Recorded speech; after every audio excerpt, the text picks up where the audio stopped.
Good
day mga bro, mga sis, mga livestock.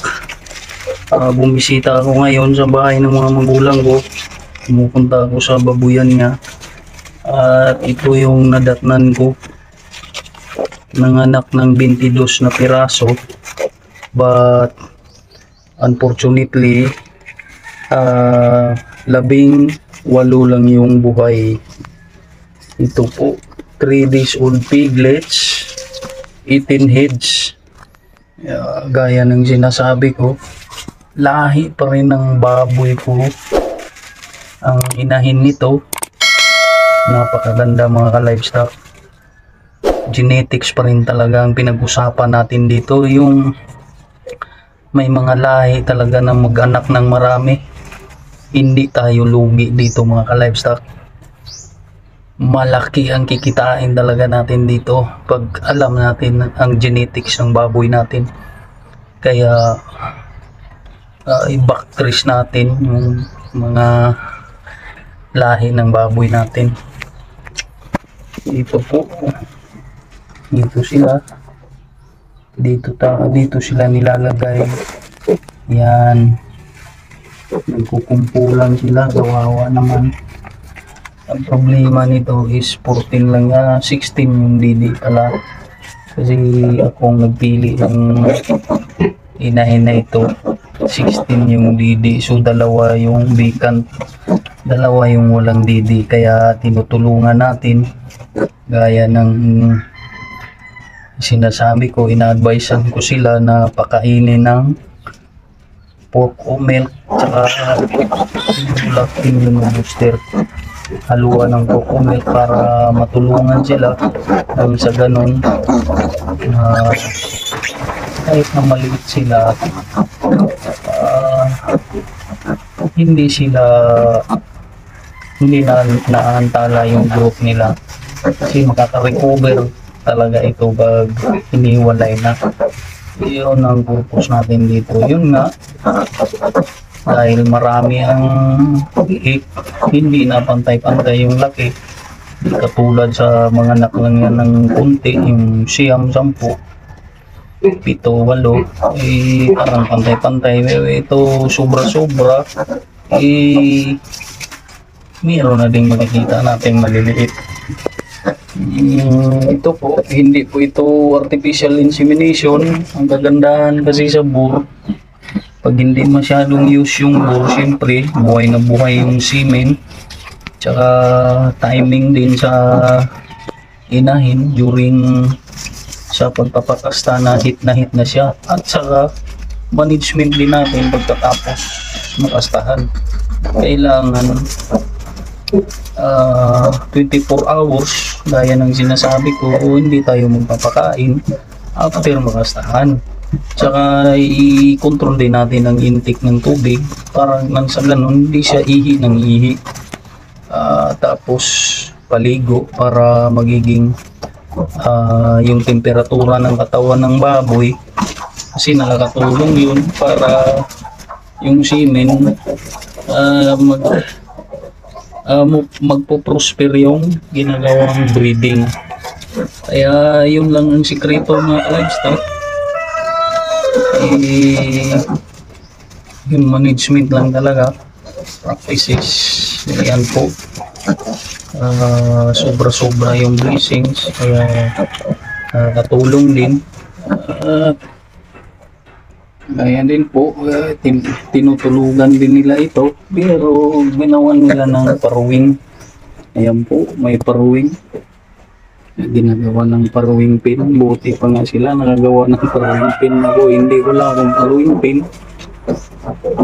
Ginagawan ng paruwing pin ni Papa. Ayun, so iwas din sa disgrasya ng mga biik. So, with this, ito, may higaan sila dyan. May higaan talaga ni Mama ito. Ayan po, inahin. Ayan. Medyo hinihingal dahil mainit ang panahon ngayon. So,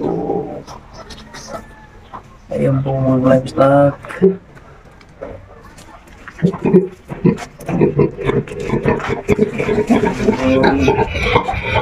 May baboy. Gaya ng sinabi ko, galing ito sa akin. Maganda talaga ang lahi. Maganda talaga ang lahi dahil sa genetics na nakapag-umbos sila ng maraming anak. Yun nga yung sa akin, 14 yung hinahanap. Nung naiwalay, 12 na lang dahil nadaganan yung dalawa ni Sawi. Ayan po.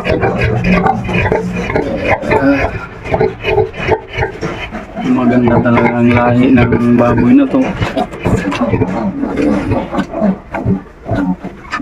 Kaya binabaktres ko talaga yung mga lahi ko. Yun ang inimintin natin, yung may mag-anak ng marami. Hopefully yung mama nito, sinasabi ko sa inyo, na-EI ko na. Obserbaran natin kung ano ang resulta sa EI, kung mag-anak pa rin ba ng marami.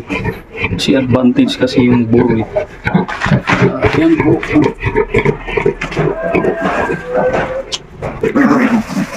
Ito may batik-batik dahil yung papa nito, yung bur na ginamit is pitrin. Kaya mayroon ng batik-batik na lumalabas. Pero majority pa rin yung kulay puti dahil solid large white yung mama. Yung lula nito, yung nasa akin, ito anak na ito, yung mama nito sa akin, di dalawang lahi, may parang dugong pitrin nata yung papa din ito, pero hindi puro pitrin, landrace pitrin nata yun. Pitrin din yung bur na papa nitong mga biik na to, so dumadami na yung itim-itim na pitrin. So mga livestock, maganda talaga ang pig farm, lalo na pag meron tayong puhunan. Pig farm talaga kasi demand kasi yung meat sa market, demand yung pig meat sa market, mga livestock, kaya maganda pa rin. Ayan, kawawa nga. Ito lang yung lagayan nila, parang natural. Mga livestock, sa mga baguhan pa lang sa channel ko, marami na akong mga videos na na-upload. Mag-tour lang kayo doon, tsaka huwag kalimutang mag-subscribe at i-comment na rin kung gusto nyo mag-comment para masagot naman natin base sa mga eksperyensya natin, tsaka sa mga hinahanap natin na modernong pamamaraan. Maraming salamat sa mga nag-subscribe. Happy livestock farming sa ating lahat. Mabuhay tayong magkakabang.